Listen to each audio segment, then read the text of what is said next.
નમસ્કાર 10 વાગ્યાના સમાચાર સાથે હું હિના। સમાચાર ભાવનગરમાંથી સિંહનો ફરી એકવાર જીવલેણ હુમલો। ટોડી ગામે પશુપાલક પર સિંહે હુમલો કર્યો હોવાની વિગત છે। સિંહે પહેલા પશુ પર હુમલો કર્યો હતો। પશુ બચાવવા પશુપાલક પર પણ હુમલો કર્યો। શરીરના અનેક ભાગે ગંભીર ઇજાઓ પહોંચી। ઇજાગ્રસ્તે પાલિતાણાની ખાનગી હોસ્પિટલમાં ખસેડાયા છે। સિંહના હુમલાથી પશુપાલકોમાં હવે ભયનો માહોલ ફેલાઈ ગયો। ઘટનાની જાણ પાલિતાણા વન વિભાગને કરાઈ હોવાની પણ વિગતો છે। બકરા સારવા ગયો તો સરાણમાં ત્યાં બહુ સાવે છે ઉગડો કરે પાછળ બકરી લઈને વહી ગઈ।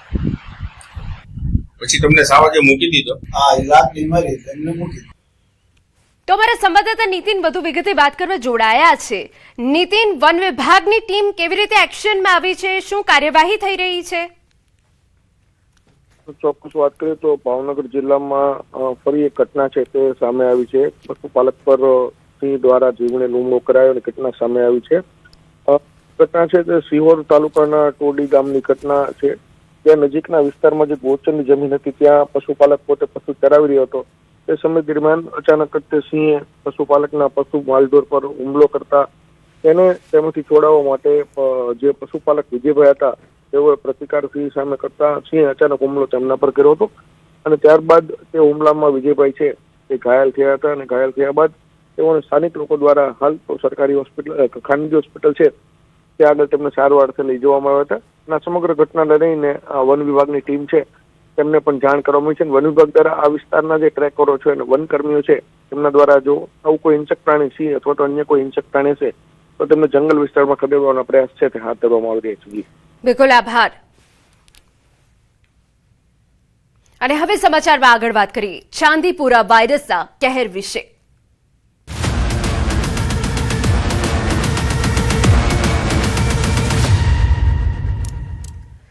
ચાંદીપુરા વાયરસને લઈ આઈસીએમઆરના ડોક્ટરનું મહત્વનું નિવેદન સામે આવ્યું। ચાંદીપુરા વાયરસ મગજના તાવનો ગંભીર રોગ હોવાનું નિવેદન આપ્યું। હોસ્પિટલમાં દાખલ થયાના 3 જ દિવસમાં બાળક મૃત્યુ પામે છે। ભારે તાવ, ખેંચ અને બેભાન થવાના લક્ષણોની ગંભીરતાથી લેવા અપીલ કરી। 103 થી 105 ડિગ્રી સુધીનો અચાનક તાવ આવે તો તરત હોસ્પિટલ પહોંચવાની સલાહ આપી। ચાંદીપુરા વાયરસ માટે હાલ કોઈ ચોક્કસ એન્ટીવાયરલ દવા ઉપલબ્ધ નથી। સમયસર નિદાન અને સારવાર જ બાળકનો જીવ બચાવી શકે છે તેવું નિવેદન આપ્યું છે। કાચા મકાનો અને ગંદકીવાળા વિસ્તારોમાં ખાસ સાવચેતી રાખવા સૂચના અપાઈ। મચ્છર અને અન્ય જંતુઓના નિયંત્રણ માટે સ્વચ્છતા જાળવવા અનુરોધ કરાયો। બાળકોને આખું શરીર ઢંકાય તેવા કપડાં પહેરવા ખાસ અપીલ કરી। ચોમાસામાં બાળકોના સ્વાસ્થ્ય પ્રત્યે બેદરકારી ન રાખવા આરોગ્ય નિષ્ણાંતોની ખાસ અપીલ છે। આપને માહિતી આપીએ કે 1965માં ભારતમાં પહેલી વખત નોંધાયો હતો આ વાયરસ। 2024માં ગુજરાતના અનેક જિલ્લાઓમાં નોંધાયા હતા ચાંદીપુરા વાયરસના કેસ।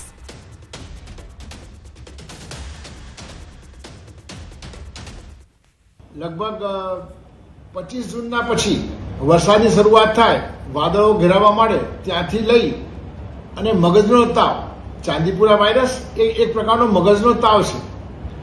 આના બીજા પણ અનેક કારણો વાયરસના કારણે મગજનો તાવ થતો હોય છે, પણ છેલ્લા વર્ષોમાં ચાંદીપુરા વાયરસના કારણે થઈને મગજના તાવના કેસો અને મૃત્યુ એમાં વધારો જોવા મળ્યો છે। સેન્ફેક કાર્ડે લગભગ 24 કલાક 48 કલાકમાં એને તાવ આવે, ભારે તાવ આવે અને તાવ આવ્યાના બીજા 24 કલાકમાં 48 કલાકમાં મગજમાં સોજો એટલો બધો વધે કે બાળકને ખેંચ આવે, ભાન બદલાય અને બાળક પથારીવશ થઈ જાય અને પછી ક્રમાનુસાર કિડનીમાં સોજો આવે, લીવર પર સોજો આવે, હૃદય ઉપર સોજો આવે અને બાળકનું મૃત્યુ થતું હોય છે।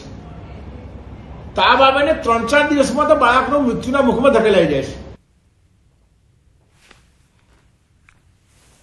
સેન્ફેક કાર્ડે લગભગ 24 કલાક 48 કલાકમાં એને તાવ આવે, ભારે તાવ આવે અને તાવ આવ્યાના બીજા 24 કલાકમાં 48 કલાકમાં મગજમાં સોજો એટલો બધો વધે કે બાળકને ખેંચ આવે, ભાન બદલાય અને બાળક પથારીવશ થઈ જાય અને પછી ક્રમાનુસાર કિડનીમાં સોજો આવે, લીવર પર સોજો આવે, હૃદય ઉપર સોજો આવે અને બાળકનું મૃત્યુ થતું હોય છે। તાવ આવે ને 3-4 દિવસમાં તો બાળકનું મૃત્યુના મુખમાં ધકેલાઈ જાય છે। સમાચારમાં આગળ વધીએ તો સાબરકાંઠામાં ચાંદીપુરા વાયરસનો કહેર. હિંમતનગર જીએમઆરએસ સિવિલમાં 23 બાળકો દાખલ. સારવાર દરમિયાન છે 15 બાળકોના મોત થયા છે, જ્યારે એક બાળક સ્વસ્થ થતા ડિસ્ચાર્જ કરાયું છે. હાલ 6 બાળકો સારવાર હેઠળ છે. 23માંથી 9 બાળકો ચાંદીપુરા પોઝિટિવ, જ્યારે 14ના રિપોર્ટ નેગેટિવ છે.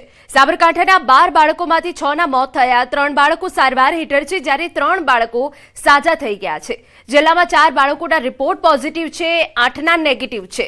જ્યાં જ્યાં શંકાસ્પદ કેસ નોંધાયા ત્યાં ફોગિંગ અને ડસ્ટિંગની કામગીરી પૂર્ણ થઈ. રાજ્ય સરકારની જાણ બાદ 2 નેશનલ લેવલની ટીમોએ તપાસ હાથ ધરી છે. પોશીના અને કાલીપુરા વિસ્તારમાંથી 100થી વધુ સેન્ડફ્લાયના સેમ્પલ એકત્ર કરાયા. સેમ્પલના પરીક્ષણ બાદ નેશનલ ટીમ દ્વારા અંતિમ રિપોર્ટ જાહેર કરવામાં આવશે.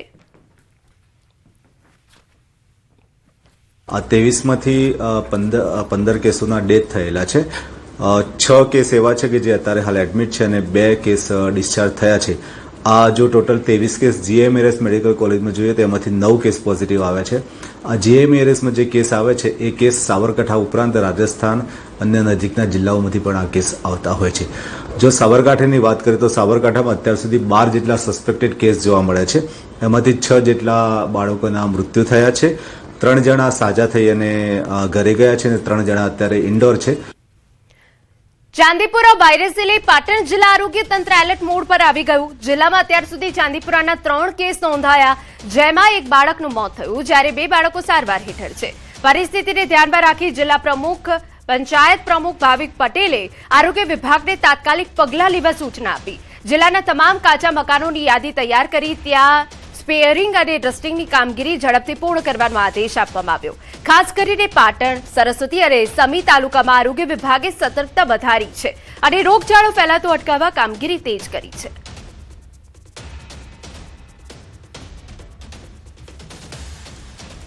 પાટણ જિલ્લામાં અત્યારે 3 કેસ નોંધાયેલા છે. એમાં સરસ્વતી તાલુકામાં 1, પાટણ તાલુકામાં 1 અને સમી તાલુકામાં 1 કેસ નોંધાયેલ છે. સરસ્વતી તાલુકાના દીકરાનું દુઃખદ અવસાન થયું છે, 5 વર્ષના બાળકનું. બાકીના બંને લોકો અંડર ઓબ્ઝર્વેશનમાં છે અને સારવાર હેઠળ છે. બીજું કે આપના માધ્યમથી હું કહેવા માંગુ છું કે જે પણ જગ્યાએ આ પ્રકારની એવા સહેજ પણ લક્ષણો દેખાય, કોઈ પણ દીકરાને કે દીકરીને, તો નજીકના પીએચસી સીએચસી સેન્ટરમાં પહોંચે. રાજ્યમાં ચાંદીપુરા વાયરસ વધતા સંક્રમણને પગલે ભાવનગર જિલ્લાનું આરોગ્ય તંત્ર સંપૂર્ણ એલર્ટ મોડ પર આવી ગયું છે. ભાવનગરની સટી હોસ્પિટલના બાળ રોગ વિભાગમાં ચાંદીપુરા જેવા લક્ષણો ધરાવતી 2 બાળકીઓની દાખલ કરવામાં આવી, જેમાં ભાવનગરના કુંભારવાડા વિસ્તારની 40 દિવસીય બાળકી અને બોટાદ જિલ્લાના ભદ્રાવડી ગામની 8 માસી બાળકીનો સમાવેશ થાય છે. બંને બાળકોના સેમ્પલ ગાંધીનગર સ્થિત જીબીઆરસી લેબોરેટરીમાં તપાસ માટે મોકલી આપવામાં આવ્યા. રિપોર્ટ આવ્યા બાદ ચાંદીપુરા વાયરસની સત્તાવાર પુષ્ટિ થશે. હાલમાં બંને બાળકીઓની વિશેષ તબીબી દેખરેખ હેઠળ સારવાર ચાલી રહી છે. છેલ્લા 2 મહિનામાં અમારી પાસે બાળકોમાં કુલ 13 શંકાસ્પદ દર્દીઓ આવ્યા કે જેમાં અમને ચાંદીપુરાના લક્ષણો કે જેમાં અતિશય ભારે તાવ હોય, માથાનો દુખાવો હોય, બાળક અર્ધબેભાન જેવું લાગે અને આંચકી આવતી હોય. એ પૈકી 2 બાળકોના રિપોર્ટ પોઝિટિવ આવ્યા અને 2 બાળકો જે અત્યારે વોર્ડમાં સારવાર હેઠળ છે એના સેમ્પલ પરીક્ષણ માટે મોકલાના છે અને રિપોર્ટ બાકી છે.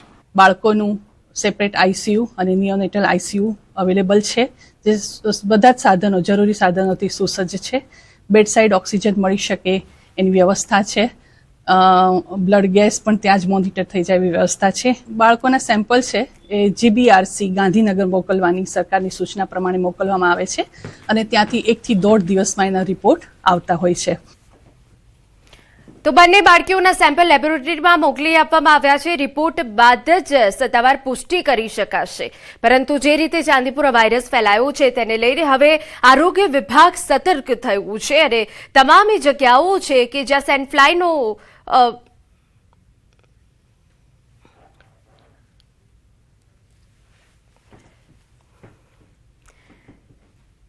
તો સેન્ડફ્લાયનો જ્યાં વધારો જોવા મળી રહ્યો છે ત્યાં ફોગિંગની કામગીરી કરવામાં આવી રહી છે. અલગ અલગ જે વિભાગો છે ત્યાં પણ હાલ કામગીરી ચાલી રહી છે. તો અમે આપને જણાવી દઈએ કે સાબરકાંઠા હોય કે ભાવનગર હોય કે અન્ય જે તાલુકાઓ છે ત્યાં જે રીતે ચાંદીપુરા વાયરસનો કહેર જોવા મળી રહ્યો છે તે રીતે હાલ આરોગ્ય વિભાગ સતર્ક બન્યું છે.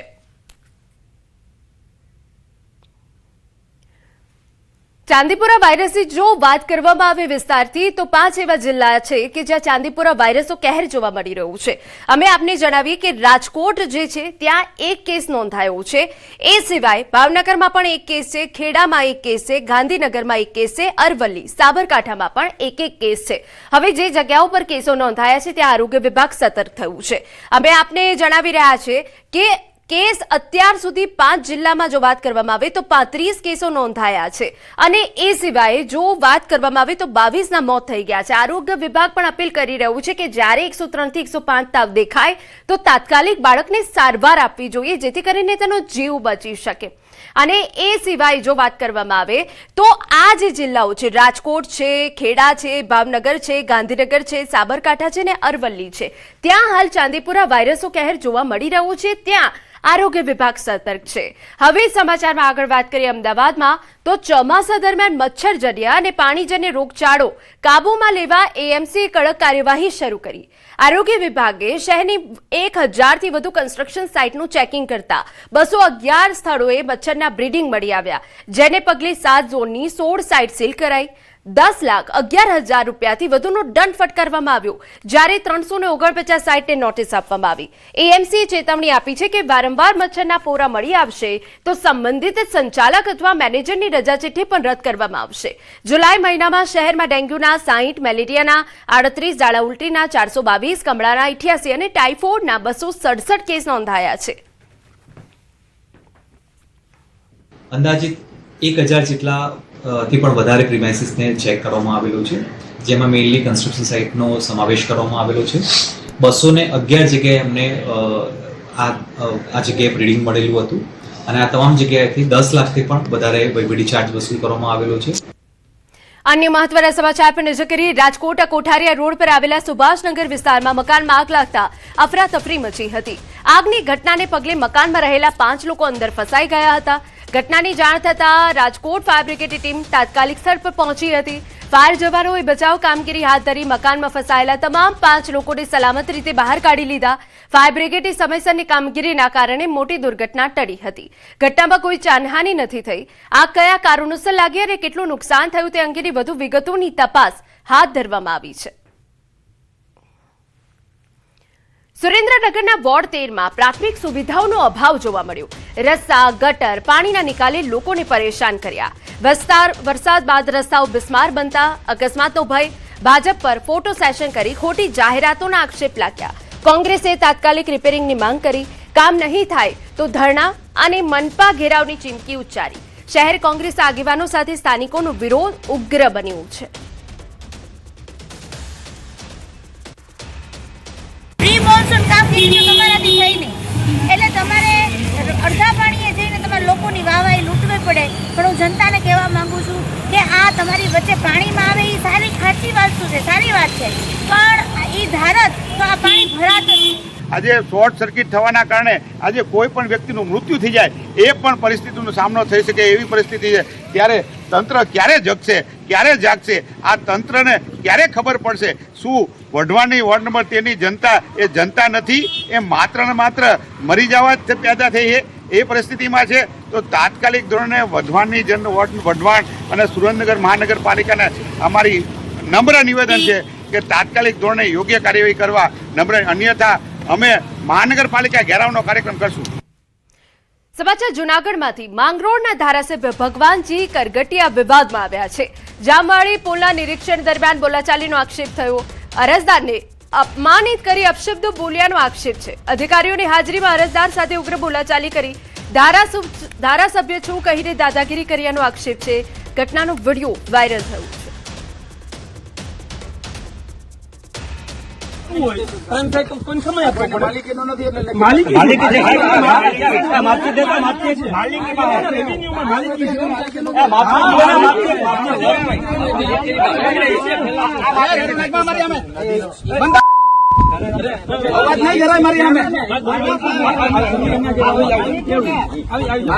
બોલવાનું ધારાસભ્ય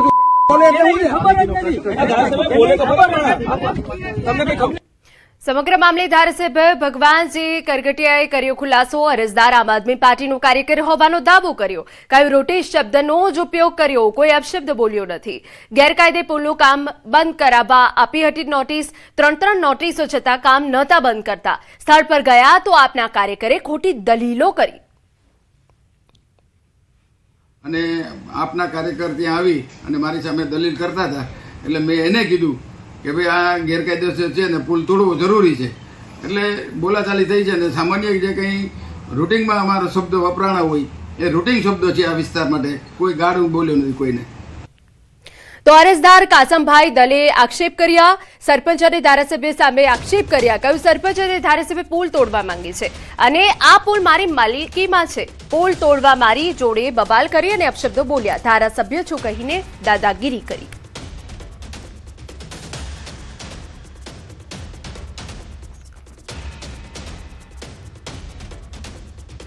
આજ ધારાસભ્ય આવ્યો તો મેં કીધું કે આ મારી માલિકીનું છે, તો મને ગાડી બોલ્યો ધારાસભ્ય. બરોબર, મારી માલિકીમાં છે ને એ પાડવાનું કરે છે. કોઈની માલિકીમાં મકાન હોય તો એ પાડવાનું કહે, આ પાડવાનું કરે છે. ધારાસભ્યને સરપંચ મારી વાહે પડ્યા. સમાચારમાં આગળ વધીએ. રાજકોટ મનપાનો પાણીના લેબ રિપોર્ટે લઈ કારસ્તાન. બેક્ટેરિયાયુક્ત પાણીનો લેબ રિપોર્ટ 1 મહિના સુધી છુપાવ્યો. વેબસાઇટમાં 2025માં એપ્રિલ પછી જૂન મહિનાનો રિપોર્ટ ચડાવવામાં આવ્યો. મે 2025માં પાણીના 22 સેમ્પલ ફેલ થયા છે. અંદાજે 9 લાખ લોકોને દૂષિત પાણીનું વિતરણ થયું. વેસ્ટ, સેન્ટ્રલ અને ઈસ્ટ ઝોનમાં સેમ્પલ ફેલ થયા છે. ઝાડા ઉલટી જેવા રોગોનું પ્રમાણ વધ્યું છે. દર મહિને 1100 જેટલા પાણીજન્ય રોગોના કેસ નોંધાય છે. એપ્રિલ 2026માં પણ પાણીના 13 સેમ્પલ ફેલ. સુપર ક્લોરિનેશનના દાવા વચ્ચે હવે સવાલો ઉભા થઈ રહ્યા છે. અમારા સંવાદદાતા અંકિત વધુ વિગતે વાત કરવા જોડાયા છે. અંકિત, એક તરફ કે જ્યાં રોગચાળો ફાટી નીકળે પાણીજન્ય અને બીજી તરફ પાણીના લેબ રિપોર્ટને લઈ કારસ્તાન, આખરે શું છુપાવવા માંગે છે મનપા? ચોક્કસથી વાત કરવામાં આવે તો રાજકોટ શહેરના 9 લાખ લોકોને ઝાડા ઉલટી થાય તેવું બેક્ટેરિયાવાળું પાણી પીવડાવી મનપાએ લેબ રિપોર્ટ 1 મહિનો છુપાવી રાખ્યો હોવાનું કારસ્તાન છે તે સામે આવ્યું છે. ખાસ કરીને વાત કરવામાં આવે તો મહાનગરપાલિકા દ્વારા શહેરમાં સપ્લાય થતા પાણીનું લેબ ટેસ્ટિંગ કરી પાણી દૂષિત છે કે કેમ તે ચકાસવામાં આવે છે. અને તે જ મામલે મે મહિનામાં લીધેલા સેમ્પલના રિપોર્ટમાં 22 જેટલા સેમ્પલ છે તે ફેલ થયા હતા. જેનું આંકલન કરવામાં આવે તો શહેરમાં અંદાજિત 9 લાખથી પણ વધુ લોકોને ઝાડા ઉલટી થઈ શકે તેવું દૂષિત અને બેક્ટેરિયાયુક્ત પાણી છે તે વિતરણ કરાયા હોવાનું મહાનગરપાલિકાને ધ્યાનમાં આવ્યું હતું. ગત સપ્તાહથી જ રાજકોટ શહેરના જે કમિશનર છે મહાનગરપાલિકાના કમિશનર તુષાર સુમેરા, તેઓ દરેક જે વોટર ટ્રીટમેન્ટ પ્લાન છે તે તમામ જગ્યાએ હાલ અત્યારે ક્લોરિનેશનની પ્રક્રિયા યોગ્ય રીતે થઈ રહી છે કે કેમ તે બાબતની પણ ચકાસણી કરી રહ્યા છે. તો સાથોસાથ કેટલાક રેન્ડમ એરિયામાં જઈને લોકોના ઘરે પણ જે પાણી વિતરણ કરવામાં આવે છે તે પાણી યોગ્ય રીતે આપવામાં આવે છે કે કેમ તે સહિતની બાબતોને લઈને હાલ અત્યારે ચકાસણી છે તે હાથ ધરવામાં આવી છે. પરંતુ બીજી તરફ જ્યારે ન્યૂઝ 18 ગુજરાતી દ્વારા રાજકોટ મહાનગરપાલિકાના વોટર વર્ક્સ વિભાગનો સંપર્ક સાધ્યો ને શા માટે રિપોર્ટ છે તે 1 મહિના સુધી છુપાવી રાખવામાં આવ્યો હતો તે અંગે હજુ સુધી કોઈ સ્પષ્ટતા છે તે મહાનગરપાલિકા દ્વારા કરવામાં નથી આવી. બિલકુલ અંકિત, અહીંયા સવાલ એ પણ થાય છે કે એપ્રિલ 2026માં પણ પાણીના 13 સેમ્પલ ફેલ ગયા છે. પાણીજન્ય રોગના દર પણ વધ્યા છે. તો આ રિપોર્ટ ન બતાવીને એ સાબિત થાય છે કે કોઈ કામગીરી નથી કરવામાં આવી. ચોક્કસથી મહાનગરપાલિકા દ્વારા સેમ્પલિંગની કામગીરી છે તે કરવામાં આવી રહી છે, પરંતુ જ્યારે સેમ્પલ ફેલ થાય છે ત્યારે મહાનગરપાલિકા છે તે પોતાની જ જે ભૂલ છે, પોતાની જ જે દોષ છે તે ઢાંકવાનો આનાથી પ્રયત્ન કરી રહ્યો હોવાનું છે તે ફલિત થાય છે.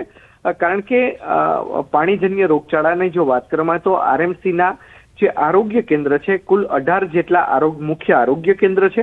આ તમામ આરોગ્ય કેન્દ્રની અંદર દર મહિને અંદાજિત પાણીજન્ય રોગચાળાના 1100 જેટલા કેસ છે તે નોંધાય છે. જો કે ખાનગી હોસ્પિટલોની અંદર આ આંકડો છે તે અનેક ગણો છે તે આનાથી વધુ છે. ખાસ કરીને એપ્રિલ 2026માં પણ વાત કરવામાં આવે તો પાણીના કુલ 13 સેમ્પલ છે તે ફેલ ગયા હતા. જેમાં સૌથી વધુ પાણીના સેમ્પલ ફેલ ગયા હતા તે સેન્ટ્રલ ઝોનમાંથી ગયા હતા અને વેસ્ટ ઝોનમાંથી 4 જેટલા સેમ્પલ છે તે ફેલ ગયા હતા. જી બિલકુલ. અંકિત, સાથે એ પણ જાણવું છે કયા કયા વિસ્તારો એવા છે કે હજુ પણ ત્યાં દૂષિત પાણી વહી રહ્યું છે, એટલે દૂષિત પાણીનું વિતરણ થઈ રહ્યું છે, કેટલા લોકો આનાથી પ્રભાવિત થયા છે? ચોક્કસથી વાત કરવામાં આવે તો હાલમાં રાજકોટ મહાનગરપાલિકાના જે કમિશનર છે તુષાર સુમેરા, તેમના દ્વારા હવે નિયમિત રીતે ચેકિંગની પ્રક્રિયા છે તે હાથ ધરવામાં આવી રહી છે. અને વોટર ટ્રીટમેન્ટ પ્લાન્ટ હોય કે પછી લોકોના રેન્ડમ ઘર હોય ત્યાં પણ ચેકિંગ હાથ ધરવામાં આવ્યું છે. મહાનગરપાલિકા દ્વારા હવે આ તમામ જે ઘટના સામે આવી છે તેની પ્રક્રિયા કઈ રીતે સારી થઈ શકે તે બાબતે પણ પ્રયત્ન છે તે હાથ ધરવામાં આવ્યા છે. પાણી કઈ જગ્યાએથી દૂષિત થઈ રહ્યું છે, વોટર ટ્રીટમેન્ટ પ્લાન્ટથી જ્યારે પાણી છોડવામાં આવે છે ત્યારે ત્યાંથી પાણી દૂષિત થાય છે કે પછી કોઈ લાઇનમાં ભંગાણને લઈને દૂષિત થાય છે, તે બાબતે પણ હાલ અત્યારે પ્રક્રિયા છે તે હાથ ધરવામાં આવી રહી છે. બિલકુલ. અંકિત, જોડાયેલા રહેજો. રાજકોટ મહાનગરપાલિકાનું નવું કૌભાંડ. હવે સ્વચ્છતાના નામે કરોડોનું આંધણ થયું. એર ક્વોલિટી સુધારવા 1.10 કરોડનું આંધણ, શહેરને સાફ કરવા 1.10 કરોડ રૂપિયાનો કોન્ટ્રાક્ટ આપ્યો. ગટ્ટમમાં આરએમસીએ કરોડોનો કોન્ટ્રાક્ટ આપ્યો હતો. સ્વચ્છતા વિશે સલાહ મેળવવા કન્સલ્ટન્ટની નિમણૂક કરાઈ. ફરી કન્સલ્ટન્ટની નિમણૂક કરવા દરખાસ્ત થતા વિવાદના એંધાણ જોવા મળી રહ્યા છે. અંકિત, અમારા સંવાદદાતા સતત અમારી સાથે જોડાયેલા છે. અંકિત, હવે સ્વચ્છતાના નામે કરોડોનું આંધણ થયું છે, આખી મામલો શું છે, શું વિગત છે આની? સ્વચ્છતાના રેન્કિંગની અંદર રાજકોટ છે તે દેશભરમાં અગ્ર હરોળમાં આવે તે માટે રાજકોટ મહાનગરપાલિકા દ્વારા રાજકોટ શહેરના સ્વચ્છતાને એર ક્વોલિટી સુધારવા માટે કન્સલ્ટન્ટની નિમણૂક છે તે કરવામાં આવી છે ને તે બાબતની દરખાસ્ત છે તે હવે કમિશનર તરફથી જે સ્ટેન્ડિંગ કમિટી છે તેમને મોકલવામાં આવનાર છે. ખાસ કરીને ક્વોલિટી સુધારવા બાબતે 1.10 કરોડનું આંધણ ફૂંકવામાં આવે અને કન્સલ્ટન્ટની નિમણૂક માટે 1.10 કરોડ છે તે ખર્ચવામાં આવશે. આ પ્રકારની દરખાસ્ત છે તે કમિશનર દ્વારા સ્ટેન્ડિંગ કમિટીને મોકલવામાં આવી છે. ઉલ્લેખનીય છે કે ગત ટર્મની અંદર જ આરએમસીએ શહેરની સ્વચ્છતા માટે 110 કરોડ રૂપિયાનો કોન્ટ્રાક્ટ છે તે આપવામાં આવ્યો હતો. ત્યારે સવાલ તો એ ઉભા થઈ રહ્યા છે કે આખરે 110 કરોડનો કોન્ટ્રાક્ટ આપવામાં આવ્યો હોવા છતાં શહેર છે તે સ્વચ્છ થયું નથી અને સ્વચ્છ શહેર છે તે રેન્કિંગ તેના છે તે જાહેર થવા જઈ રહ્યા છે. ત્યારે સ્વચ્છતા વિશે સલાહ આપવા માટે વધુ કરોડોનો ખર્ચ છે તે કન્સલ્ટન્ટની નિમણૂક કરવા બાબતેની દરખાસ્ત છે તે કરવામાં આવી રહી છે. બિલકુલ. આભાર તમામ વિગતો બદલ. સમાચારમાં આગળ વધીએ તો રાજકોટ લોધિકા ખરીદ વેચાણ સંઘની ચૂંટણી 20 ઓગસ્ટ આસપાસ ચૂંટણી થવાની શક્યતા. સહકારી ક્ષેત્રના રાજકારણમાં ગરમાવો. 15 સભ્યોને ચૂંટવા માટે 61 મતદારો મતદાન કરશે. આજે ફાઇનલ મતદાર યાદી પ્રસિદ્ધ થશે. 61 મતદારો નવા સુકાનીઓ ચૂંટી કાઢશે. ચૂંટણી જાહેરનામાનું કાઉન્ટડાઉન શરૂ. અનેક મુરતિયા રાલો સંઘની ચૂંટણી લડવા તૈયાર. જાન્યુઆરી 2026માં વિશેષ જાહેરનામું પ્રસિદ્ધ કરી 6 મહિના સુધી ચૂંટણી યોજવામાંથી મુક્તિ આપવામાં આવી હતી.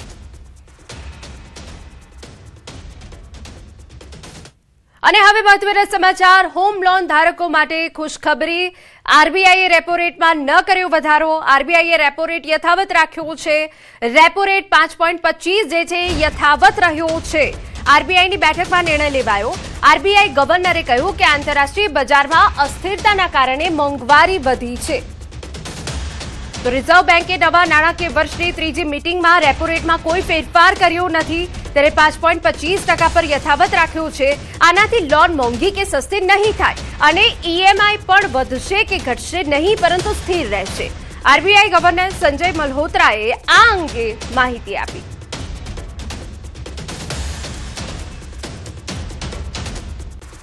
સમાચારમાં આગળ વધીએ તો થાઇલેન્ડના ફુકેટથી નવી દિલ્હી તરફ આવી રહેલા વિમાનમાં ટર્બ્યુલન્સ થવાના કારણે અફરાતફરી મચી ગઈ. ઘટનાની ગંભીરતાને ધ્યાનમાં રાખી ડીજીસીએ વિગતવાર તપાસ શરૂ કરી અને ફ્લાઇટ ડેટા રેકોર્ડર તથા કોકપીટ વોઇસ રેકોર્ડર કબજે કરી વધુ તપાસ હાથ ધરાઈ. ઘટના સમયે ફ્લાઇટમાં 8 મુસાફરો અને 4 કેબિન ક્રૂ સહિત કુલ 12 લોકો ઇજાગ્રસ્ત થયા છે. વિમાનમાં 3 બાળકો સહિત કુલ 137 મુસાફરો અને 8 ક્રૂ સભ્યો સવાર હતા. બાદમાં વિમાનને સ્થિર કરી દિલ્હીના આઈજીઆઈ એરપોર્ટ પર સુરક્ષિત લેન્ડિંગ કરાવવામાં આવ્યું. તમામ મુસાફરો અને ક્રૂની તબીબી તપાસ કરવામાં આવી, જ્યારે ઇજાગ્રસ્તોને સારવાર માટે હોસ્પિટલ ખસેડવામાં આવ્યા.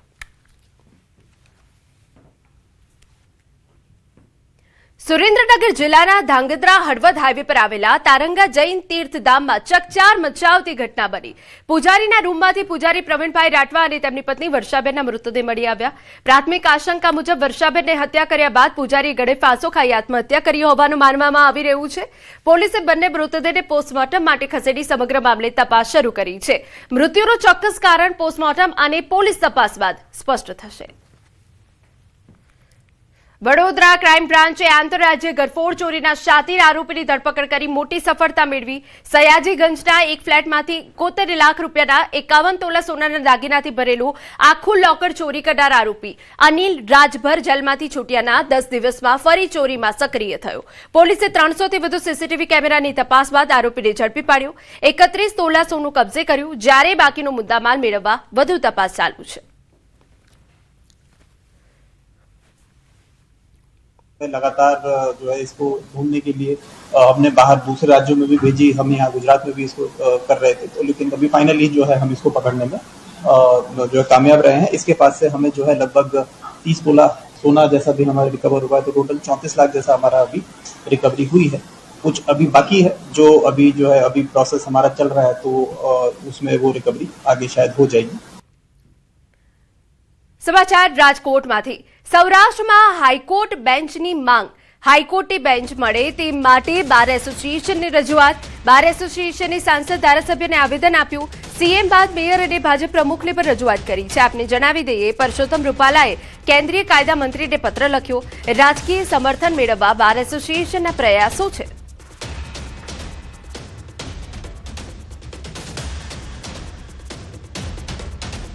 સમાચારમાં અત્યારે બસ આટલું જ. નમસ્કાર.